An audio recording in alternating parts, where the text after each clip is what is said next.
Students next आपका है concept of potential energy. तो concept of potential energy as आपने नाइन्थ में भी पढ़ा हुआ है। ये पूरे कंसेप्ट जो भी मैं आपको बता रही हूँ काइनेटिक पोटेंशियल एनर्जी के, वो आपके एज इट इज़ सेम जो नाइन्थ में आपने लॉज ऑफ मोशन या ग्रेविटी वाला चैप्टर पढ़ा है उसमें आपने डिस्कस करे हुए हैं। ठीक है। The word potential suggest possibility और कैपेसिटी ऑफ एन एक्शन। ठीक है। कोई भी एक्शन को परफॉर्म करने की कितनी कैपेसिटी है वो आपका पोटेंशियल होता है। ठीक है। तो पोटेंशियल क्या होता है, पोटेंशियल आपका होता है कि आपके अंदर कितनी एनर्जी है, कितना आपका पोटेंशियल है वो काम करने के लिए, कि मतलब कितनी कैपेसिटी है आपकी। ठीक है। और पोटेंशियल एनर्जी क्या है, आपकी स्टोर्ड एनर्जी होती है। ठीक है। वैसे पोटेंशियल एनर्जी होती है potential energy due to its position के होते हुए वो कितनी एनर्जी अटेन कर रहा है कोई मटेरियल एट रेस्ट पोजीशन, वो आपका होता है पोटेंशियल एनर्जी। ठीक है। तो पोटेंशियल एनर्जी आप अब कह रहे हैं कि आपने सपोज़ करना है कि कुछ हाइट h पे बॉल पड़ी हुई है या कोई भी ऑब्जेक्ट पड़ा है, तो वो कुछ हाइट पे पड़ा हुआ है। आई सपोज दैट कि वो हाइट आपकी h है। ठीक है। Mass of the object m है और h उसकी हाइट पे रखा हुआ है। ठीक है। तो h हाइट पे रखा है। वर्क डन अगर कोई एक्सटर्नल एजेंसी उसके ऊपर कर रही है, जैसे मैं उसको अगर फेंक देती हूँ, मैं बोलूँ कि यहाँ ball at a height h आपके पास पड़ा हुआ है, तो इसको जब मैं फॉल करवाऊँगी तो फॉल वो करेगा इन द एक्सलरेशन। तो एक्सलरेशन वो उसमें वो गेन करेगा, कुछ ना कुछ वेलोसिटी एक्सलरेशन आएगी। तो यहाँ पे वो ग्रेविटेशनल पुल के कारण टू द ग्राउंड आपका अट्रैक्ट होएगा। ठीक है। टू द ग्राउंड अट्रैक्ट होएगा due to the gravitational force. तो यहाँ पे एक्सलरेशन ड्यू टू ग्रेविटी आ जाएगी। ठीक है। तो v is equals to mgh। तो ये क्या है, mgh आपका क्या है, ग्रेविटेशनल एनर्जी है। ठीक है। अब कह रहे हैं कि f क्या है, rate of change of velocity. ठीक है। आपको पता ही है f डी.h वी.h। अब इन्होंने डी.h बोला हुआ है कि इसकी जो है हाइट विद रिस्पेक्ट टू ये वेरी कर रहा है। ठीक है। Force is equals to the negative of the derivative of वी.h।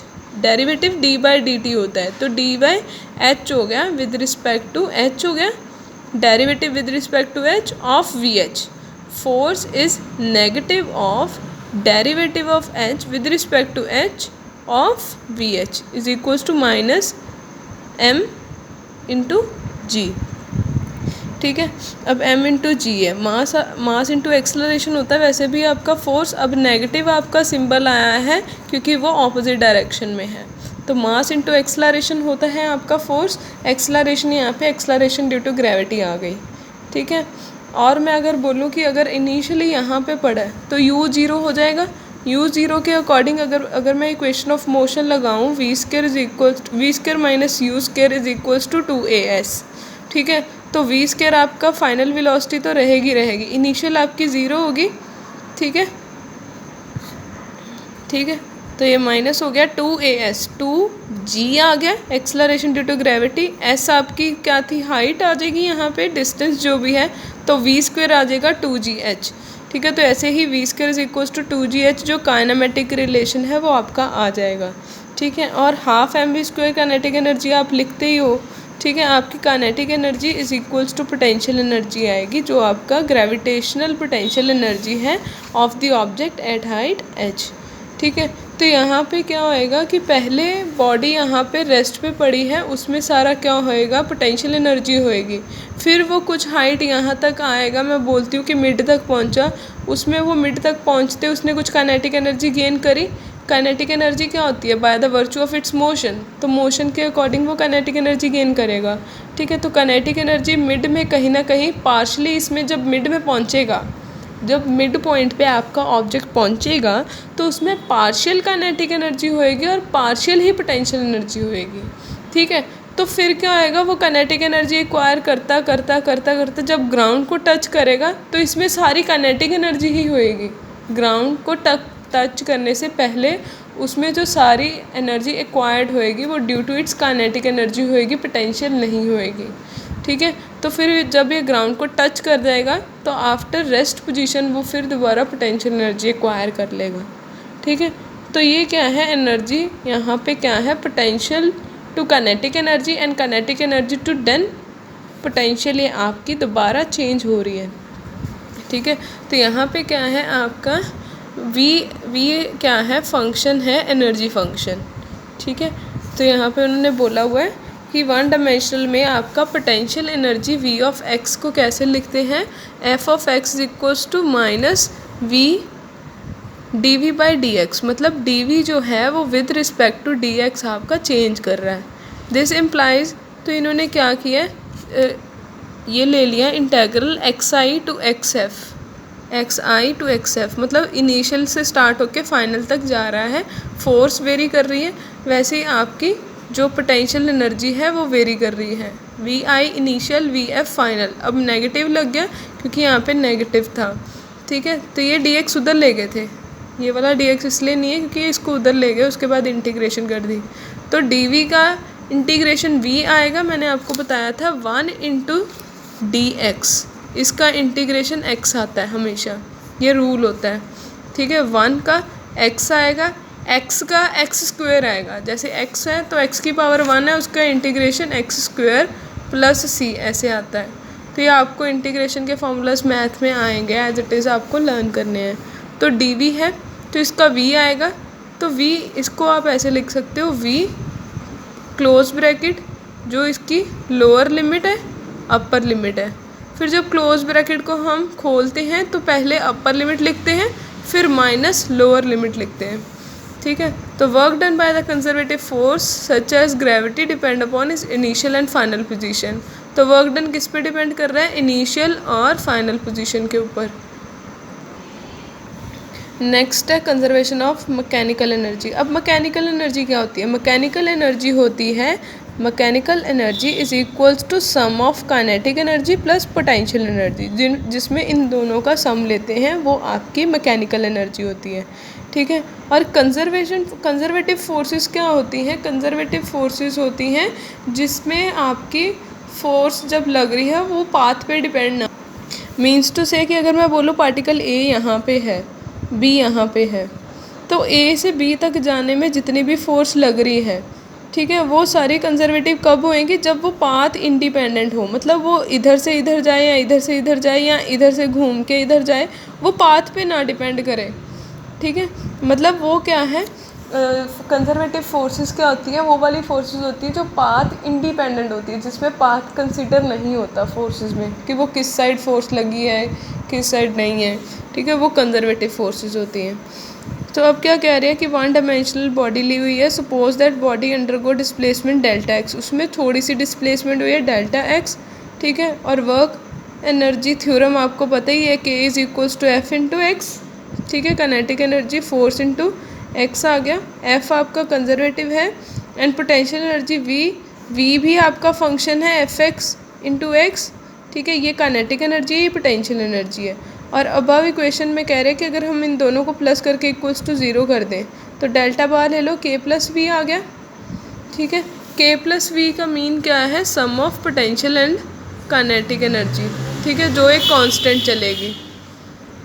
Whole path X I to X F means K I V of K F is equals to K F plus V K F. तो इसमें क्या है कि initial का जो path है वो दोनों फाइनल के पाथ के इक्वल हो जाएगा, ठीक है। कांस्टेंट चीज़ यही है कि इनिशियल जो पाथ है फाइनल पाथ है वो सेम रहे, ठीक है। तो quantity v k plus v x is called total mechanical energy of the system.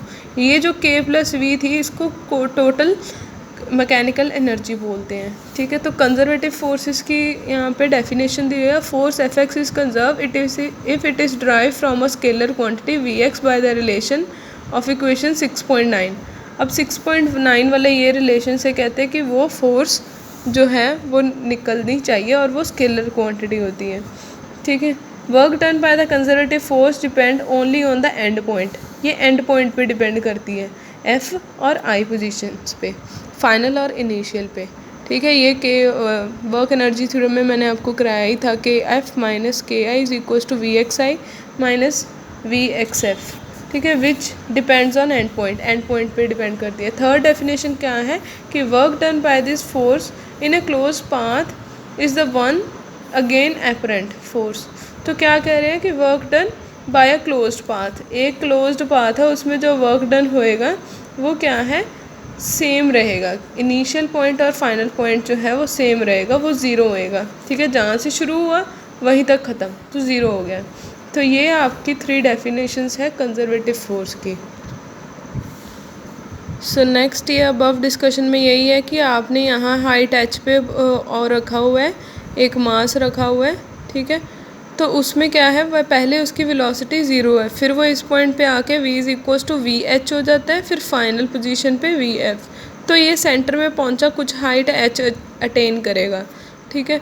तो इसमें हमने पूरी फोर्सेस निकालनी है, एनर्जीज़ निकालेंगे। तो एनर्जीज़ पहले ई नॉट हो जाएगी, पहली वाली एनर्जी इनिशियली उसकी कितनी थी, ठीक है। ई एच जब हाइट एच अटेन करी, मतलब पार्टिकल यहाँ पे है, वो जब ज़ीरो पे पहुँचा, ई ज़ीरो है ये वाली ग्राउंड पे e zero, some height small h वाली ई एच, और पूरा एच हाइट जो है कैपिटल एच वो ई एच।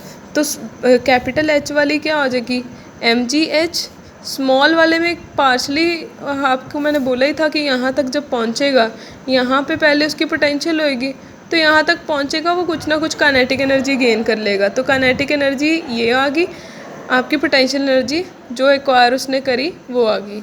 अब जब ज़ीरो पे पहुँचा, ज़ीरो पे पहुँचने तक उसमें क्या थी, सारी ही आपकी क्या हो जाएगी, पोटेंशियल एनर्जी नहीं आएगी, काइनेटिक होएगी। क्योंकि यहाँ पे मैंने बोला अभी टच नहीं करा है, at the virtue of touching है, टच होने वाला है, अभी टच नहीं करा, ठीक है। तो ई ज़ीरो क्या है कि जब वो फाइनल पॉइंट पर पहुँचना है अभी, तो उसमें सारी काइनेटिक एनर्जी ही होएगी, ठीक है। अब कह रही है कि constant force is a special case, speciality force dependent force होएगी एफ एक्स, और वो फोर्स कांस्टेंट होएगा। फोर्स कांस्टेंट मीन्स टू से कि वो उनमें जो फोर्सेस है वो कांस्टेंट लगेंगी, और आपका मैकेनिकल एनर्जी जो है वो कंजर्व होएगी, ठीक है। तो मैकेनिकल एनर्जी कंजर्व होने की वजह से क्या होएगा कि जो हाइट उसने एच पे, जो एनर्जी ई एच पे अटेन करी है और जो ग्राउंड पे अटेन करी है, वो दोनों क्या है, इक्वल आ जाएंगी, दोनों इक्वल आ गई। वी एफ की वैल्यू निकल गई, वी की आपने पहले भी वैल्यू निकाली थी, v square is equals to 2gh, जो मैंने पहले बताई है आपको, उससे ये वाली निकल जाएगी। ये देखो थोड़ी सिमिलर लग रही है ना, सारी सिमिलर है, यहाँ पे वी एफ लिखा है, बस फाइनल लिखा है। तो ये क्या है आपकी, ये आपकी काइनेमेटिक्स इक्वेशन के साथ रिलेट हो रही है। तो next further e h is equals to small e h which implies, तो ये वाले में क्या हो जाएगा कि एच माइनस एच आ जाएगा, ठीक है, capital H minus small H. तो ये भी आपकी इसके साथ कर रही है मैच। सो इससे ये प्रूफ हो जाएगा कि ये काइनेटिक रिजल्ट्स जो है ये काइनेमेटिक्स को रिलेट कर रहे हैं, और आपकी एनर्जी जो है वो कंजर्व रहेगी, ठीक है। मतलब पहले potential, then kinetic and potential, फिर काइनेटिक एंड आफ्टर दैट फिर पोटेंशियल। तो आपकी इस तरह जो है वो पूरा कंप्लीट साइकिल चलता है और एनर्जी कंजर्वेशन होती है।